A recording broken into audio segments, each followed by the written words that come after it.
कैसे हो आप सब दोस्तों। हमारे पास एक फ्रिज का मिक्सर आया है, इसका कपड़ा टूटा हुआ है। अभी आपको चेंज कर दिखाएंगे।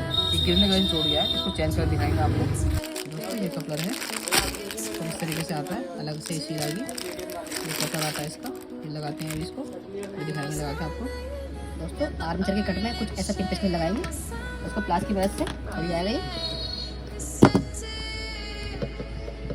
दोस्तों इसी के अंदर पेश होता है, बस करना कुछ नहीं, इसको ऐसे रखना है और घुमा देनी है और चढ़ जाएगी।